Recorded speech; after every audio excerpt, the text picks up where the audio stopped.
Família, no momento que estou gravando esse vídeo, 9 horas da noite. Boa noite. Mas o Thiagão tem pontos importantes para colocar aqui nesse momento, para iniciar a nossa resenha e finalizar bem esse sabadão. Não tomei banho. Que isso, Thiago? Não tem água aqui em casa. Mas em Queimado, não. Aqui em casa não tem água. E sim, alguns lugares do Rio de Janeiro, né, a galera tá desabafando. Aqui também não tem, Thiagão, aqui também aqui tá complicado. Tá muito difícil, família. Você consegue ver no meu semblante o desgaste emocional que é ficar sem tomar um banho? Fazer as suas necessidades? Eu não fiz as minhas necessidades. Tá aqui, ó. O Vasco não ganhou na quinta-feira, também ajuda. Ah, meu Deus do céu. Mas é isso, família. Tem resenha nesse vídeo. E eu acabei falando tudo isso porque, poxa, o Thiagão teria todos os motivos do mundo para ficar com raiva de alguém nesse exato momento. Mas eu não estou com essa raiva em comparação a Rica Perrone. Eu tô achando que o Felipe Coutinho mandou ele tomar. Cara, apareceu um corte hoje pra mim, quero debater essa visão dele com vocês. Ele tá com raiva do Felipe Coutinho. Tá com muita raiva. A gente vai trocar uma ideia sobre isso. Vamos falar aqui também sobre a lista, né, de relacionados para a partida de amanhã. Admar, segundo aqui uma informação do Joel Silva, foi o Admar que vetou a contratação do Alan, do Flamengo, família. E além disso, me parece que o Denis Pinto tá na pauta. O Vasco voltou a negociar com esse atleta. A gente tem aqui uma informação do canal Na Torcida Vascaínos. Será, cara? Será que o PH tá de saída, família? Então chega aí que tem resenha pra gente finalizar esse sabadão. Mas antes, dá aquela força aqui para o canal, comenta, deixa o like, hypa o vídeo pra fortalecer o nosso trabalho. Família, vamos seguir a nossa resenha e destacar aqui, ó, os relacionados para essa partida, né, contra o Botafogo amanhã, 6 horas, né? Daqui que o Cuesta, né, tá fora da lista, assim como o Vitor Luiz, me parece, está negociando com o Fortaleza e foi oferecido ao Internacional. Eu comentei isso aqui, né, recentemente com vocês, que eu estava assistindo um corte, né, que eu vou seguindo assim vários canais, né, para estar bem informado, e aí eu comentei isso aqui com vocês. E me parece também que o Lucas Freitas tá fora dessa partida. Mas a gente tem uma boa notícia, né, que é a volta do PH. É isso mesmo, voltou a ser relacionado e, na minha modesta opinião, família, é titular desse time, tá? Posso até colocar na tela aqui para vocês, não lembro quem levantou esse debate, se foi o GE, não lembro mesmo. Mas eu até separei aqui e acabei não comentando com vocês, né? A galera ali debatendo a situação do Pumita, assumir a titularidade, porque vem bem, né? Tem 3 gols nessa temporada, fez 2 contra o Boa Vista, fez também um gol contra a Chapecoense, poderia ter feito, né, contra o Madureira, mas perdeu o pênalti. Então, assim, cara, isso não me surpreende. Claro, tá vivendo uma fase boa ofensivamente falando, mas a gente sempre soube, né, que o Pumita, ele é muito bom, do meio para frente. Tem recurso, bate bem na bola e tudo mais. Mas eu ainda vejo o PH titular, tá? Eu ainda vejo. Não sei se ele tava performando mal, jogando mal por causa dessa lesão, até acredito que não. Mas eu prefiro o PH pela questão da saúde. O grande problema do Vasco, família, é tomar tantos gols.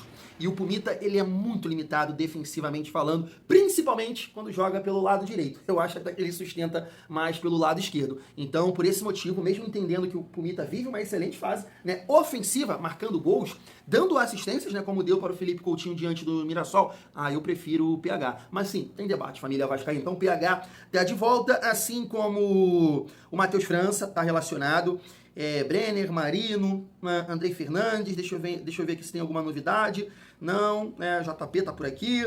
Saldívia, né? Saldívia voltou também, então assim, vai ser uma oportunidade aí pro Saldívia jogar contra o Botafogo. Eu acho que o Botafogo vai colocar vários jogadores do Sub-20, mas eu acho que é um bom teste aí para o Saldívia, família vascaína. Vamos seguir aqui a nossa resenha para falar dessa situação do Coutinho, cara, envolvendo Rica Perrone. Você viu e ouviu aqui os meus motivos, né, sem água, sem tomar banho, sem fazer as minhas necessidades. Isso incomoda demais, porque quando você faz essa determinada necessidade, você fica leve, você fica calmo, você pensa na vida. E eu não consegui fazer isso no dia de hoje, né?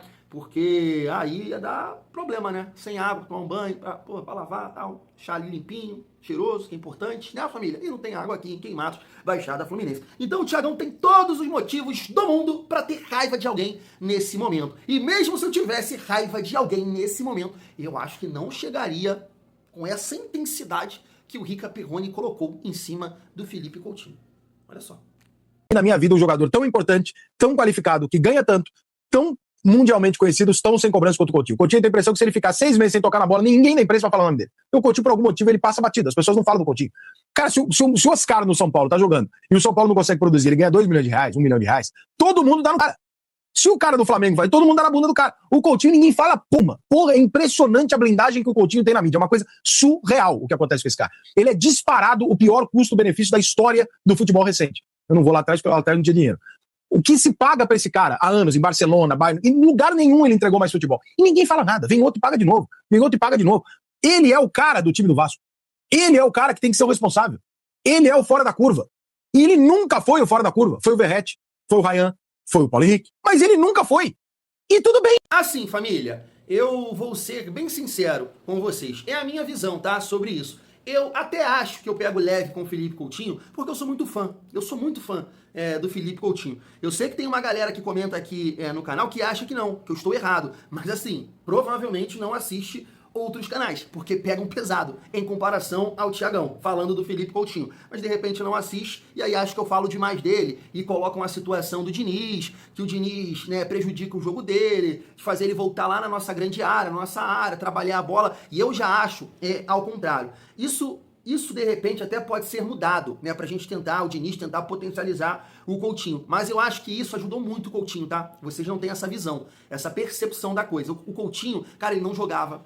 Quando ele jogava, ele pouco pegava na bola, né? Porque para você deixar o seu meia próximo da grande área do adversário, seu time tem que estar ajustado, tem que estar bem trabalhado, tem que ser qualificado, né? Eu vou citar aqui um, por exemplo, eu sei que ia falar do rival, mas um Arrascaeta da vida. Não faz o que o Felipe Coutinho faz, porque o time tem qualidade para levar essa bola e ele trabalhar na zona de conforto dele, na zona que ele pode ser perigoso, né? Para o adversário. E para o adversário, e assim eu posso citar o Rafael Veiga, acho que o próprio Alan Patrick na boa fase, Matheus Pereira também não volta tanto assim. Só que tem um detalhe importante em relação à trajetória do Felipe Coutinho até aqui. Felipe Coutinho não jogava, Felipe Coutinho não pegava na bola, e quando jogava participava pouco. Então eu acho que isso ajudou o Felipe Coutinho muito, né? O Diniz ajudou o Felipe Coutinho fisicamente, o cara agora não fica tão parado, não fica parado, né? Sempre tá jogando, não aguenta jogar os 90 minutos, na minha opinião, mas tá sempre jogando, coisa que ele não fazia. E pegar na bola o tempo todo, participar do jogo, eu acho que isso fez bem para o Felipe Coutinho, tá? Esse estilo do Fernando Diniz. Agora, isso pode ser ajustado? De repente, sim, porque o Felipe Coutinho, ele não consegue ter esse protagonismo no Vasco. E, sinceramente, eu nem sei se vai ter. Por isso que um dos debates que eu tenho aqui com vocês é a questão do salário que ele ganha. E o Rica tá certo nesse sentido. O cara que ganha isso, ele tem que ser um dos protagonistas do time, ou o protagonista, e ele não é. Ele nunca foi, na verdade. Concordo com os jogadores que ele citou, foi o Verratti, foi o Ryan, PH, Léo Jardim, e o Coutinho não se colocou. Andrés Gomes na reta final e o Coutinho não apareceu, né? Então tem muita gente que defende o Felipe Coutinho nesse sentido. Agora, o Rica com certeza tá com muita raiva e o motivo eu não sei. Não sei se provavelmente o Coutinho respondeu. Coutinho fala que não vê, né, rede social, tal. Acho que ele tá certo, tá? Ele tá certo. O próprio... Cara, vou mudar aqui de esporte rapidamente porque eu gosto, eu assisto NBA. Eu lembro que o LeBron, né, LeBron James, ele falou isso, que em época de playoffs, né, ele falava ali pra molecada, cara, para de assistir rede social, para de ver rede social. Você vai ver uma crítica, um torcedor, um comentarista falando que isso vai acabar com a tua cabeça, com o seu psicológico. Foca no jogo, foca na semana, foca no processo. LeBron James falando isso. Então eu acho que o Felipe Coutinho foge um pouco disso até, né, para ter a mente focada no jogo, no Vasco e ajudar o Vasco e os companheiros. Então eu acho que o Rica pegou pesado, e não sei se de repente ali o Felipe Coutinho mandou ele tomar. Não, o Felipe Coutinho mandou ele tomar e ele fez esse vídeo aí, porque ele desabafou. Não sei o contexto, se foi numa live, mas o cara falando com uma raiva que parece até que ele torce, né, pro Vasco. A gente sabe que ele torce para o São Paulo. E aí eu não acho que ele, em questão de custo-benefício, é o pior da história recente. Nunca. Neymar é bem pior que ele. Ah, mas o Neymar é craque, Neymar não joga, pô. Ah, o Neymar ajudou o Santos não cair. Pô, fala sério, gente. Fala sério, gente. Olha a sequência do Santos. A sequência na reta final. O Juventude já rebaixado. Pegou um time na Vila Belmiro também que ele fez. Não sei se foi Fortaleza, não. Foi outro time também que já não tava nem aí pra nada. Ah, pelo amor de Deus, cara. Neymar não fez nada no Santos. E tirou a alma do Santos em termos financeiros. Então, assim, eu concordo, tá, com a questão financeira. Felipe Coutinho hoje não entrega o que ele ganha. Por isso que eu falo da questão da renovação, dia após dia aqui, tá? Dia após dia. Agora, a questão do custo-benefício, fazendo essa comparação com outros atletas, eu não concordo nem um pouco, tá? Nem um pouco. Mas sim, né, precisa produzir mais, precisa assumir esse protagonismo, e hoje é a minha dúvida. Porque assim, acho que o Felipe Coutinho tem recurso, tem talento, errou em alguns lances contra a Chapecoense, em outros mostrou que tem esse talento, esse recurso. Agora, a parte física dele, com o talento, e o que ele pode produzir dentro de campo, Thiagão, você acha que ele pode assumir esse protagonismo no Vasco nessa temporada? Não sei, família. Eu até acho que não. Eu acho que o Felipe Coutinho ele vai depender dos companheiros e isso, ser assim, um coadjuvante de luxo. Uma assistência, claro que ele vai marcar os golzinhos dele ali. Eu tava vendo uma postagem, acho que é do SofaScore, colocando que ele, nesse momento, ele e o Matheus Pereira são os jogadores que mais participaram de jogadas ou criaram jogadas de gol. Ele 10 e o Matheus Pereira 10, entendeu? Então, assim, é um cara que pode produzir ainda para o Vasco, porque é muito acima da média. Agora, se ele vai assumir esse protagonismo no Vasco, eu sinceramente não acredito, família. É a minha visão. Concordo com algumas coisas que o Rica disse, agora em outras, a Rolon vai tomar aí, família. Sinceramente, quero ouvir vocês, tá? Vamos lá, para a reta final aqui do nosso vídeo, para a gente trocar uma ideia sobre o Alan, do Flamengo. Uma informação aqui do Joel Silva, tá aí, família, ó. Admar Lopes foi resistente ao nome de Alan, que está próximo do Corinthians. Fernando Diniz, Felipe e Pedrinho tinham aprovado o nome, mas o diretor português procura um jogador com características diferentes, fora da caixa. Alan deve fechar com o Corinthians, que topou pagar seu salário integralmente e ainda vai desembolsar uma compensação financeira pelo empréstimo. Que isso, hein, Admar? Tá com moral, irmão. É a família. Então o cara tem voz ativa aí. Se de fato isso aconteceu, né? Porque até acho que isso é uma decisão em conjunto, né? Ninguém contrata sozinho. Então, assim, poxa, se 3 validaram o nome e o Admar não quis, não, vamos segurar tal, é porque o cara tá com moral. E acho mesmo, tá, família? Porque ele achou hoje, foi uma contratação dele, né? O próprio Pedrosa falou sobre isso. O Andrés Gomes foi ele, não foi o Diniz.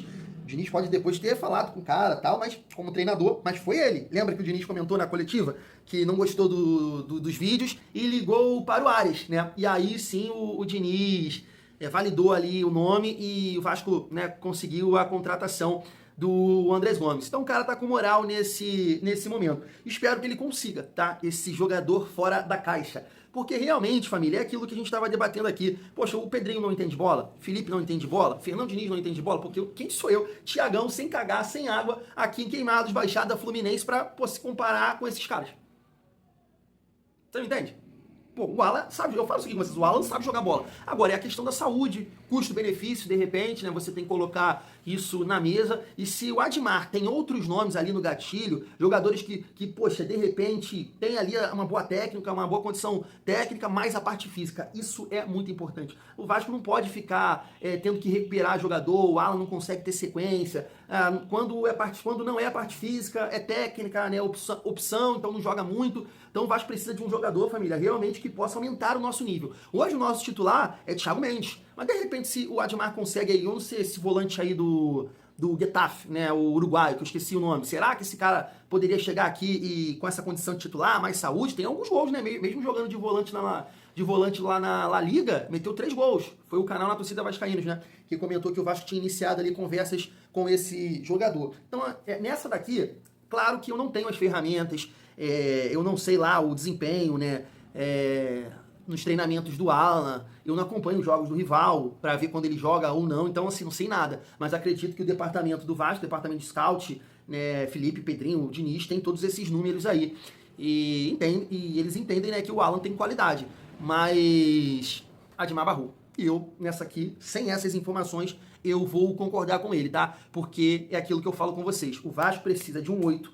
com saúde, porque um volante técnico a gente já tem, que é o Thiago Mendes, e tá só fatiando bonito. Agora, esse cara que vai conduzir a bola, encostar na área, ser um elemento surpresa, pisar na área, os nossos volantes não pisam na área. Ah, uma jogada, você pode falar, não, que isso, aquele vôlei, aquela bicicleta do Thiago Mendes. Bola parada, família. Agora o nosso volante vem conduzindo, ganhou 1, 2, 3, abriu espaço aqui, Coutinho tá livre. Não faz isso. Eles não carregam a bola. Aqui, ó, né? Fazer a distribuição. Então a gente precisa desse volante com essa característica, com essa saúde. Vai ser muito útil para a temporada 2026, sabe? E o Alan, não sei se tá nessa condição, entende? Então tô com o Admar nesse momento, família. E nessa decisão, tá? E para finalizar a nossa resenha, caramba, que isso? Abri aqui agora, família, nem comentei com vocês, né? Tá 1-1 Sampaio Corrêa e o nosso rival, caraca, Sampaio Corrêa ganhar aqui, a gente tem que ganhar amanhã e eles vão brigar para não cair, né?